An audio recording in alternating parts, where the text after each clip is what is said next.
notice that there were some little, on the pews, there was a little story. That's what we're going to be doing for the children's moments today. And it was such a powerful image that I wanted to put one out there for everybody. If you didn't get one, maybe look in the pew behind you. There might be one, and we've got a few extras to hand out. But and I'm going to give each of the kids one here with a special little bell on there. These are so cool because my wife helped me make these. Yes. A little creative touch.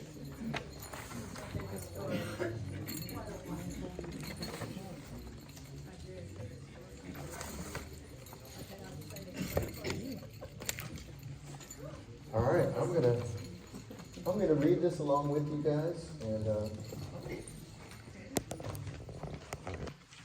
I want you to think about this as we're reading this, because sometimes when they say that some people are born leaders and some other people are followers. Well, I want to tell you, we are all leaders.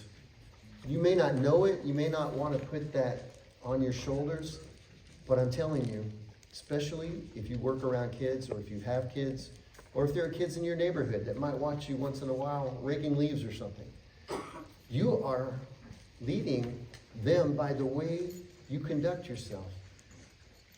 They are watching for an example, and we can be that example of love, of patience, of goodwill. All these things are so important. And so sometimes, even though we don't raise our hand and say, I'll be the leader, it's already on our shoulders to be leaders. But what's really important is a leader has to know where they're going, and we need to be following Christ. And then we'll know that if someone's following us, that they're following Christ in some fashion, even though we're not perfect followers of Christ. So let me read this to you. I wanted to tell a little story that I know Margie once shared this with the children at church. And it's not really a Christmas story, but it's really appropriate for this time of year. And it's a very sweet story, and I want to just make this my goal to be as kind as the horse that we're going to tell you about. It begins just up the road in a field with two horses in it. From a distance, each looks like any other horse. But if you stop and look, you will notice something quite amazing. When you look into the eyes of one of the horses, you'll discover that he is blind. His owner has chosen not to have him put down, but has made a good home for him. If you listen carefully, you'll hear the sound of a bell.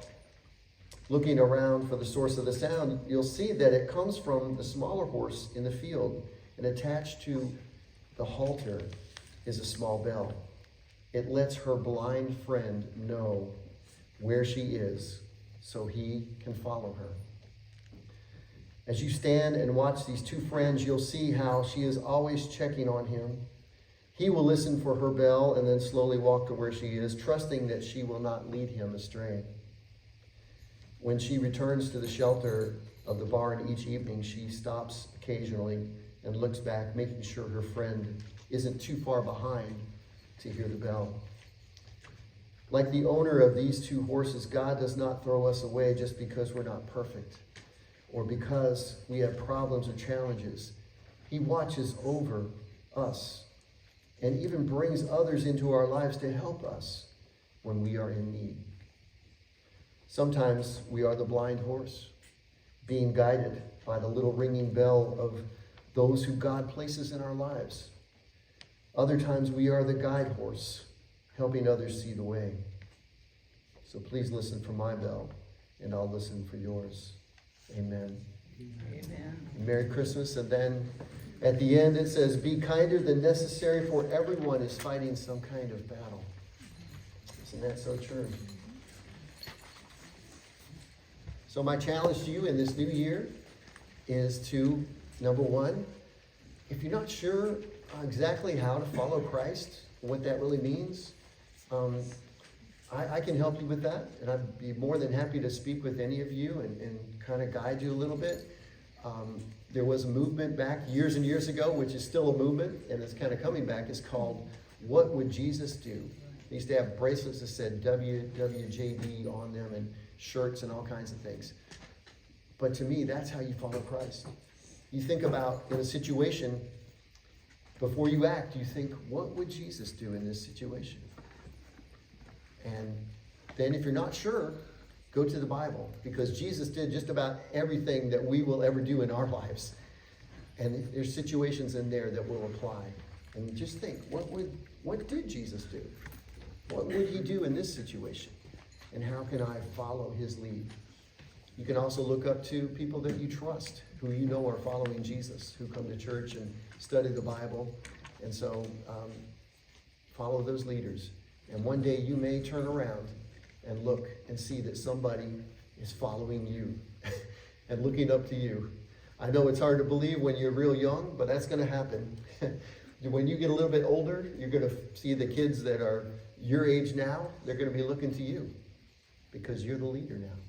So it's a responsibility, but Jesus will help us through it and lead us through it. Will you help me pray? Dear Lord, thank you for leading us.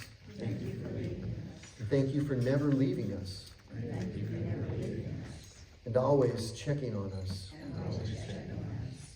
to make sure we're following you Make sure we are following you. and help us find that path And help us find that path when we are lost. when we are lost. We love you, Jesus. We love you, Jesus. Amen. Amen. I got one other thing for you. Something that I've never seen before. Maybe we'll never see them again, but they are a candy cane blow pop. I didn't even know these existed, so. Yes. Yes, they are. It's a candy cane and a blow pop all in one.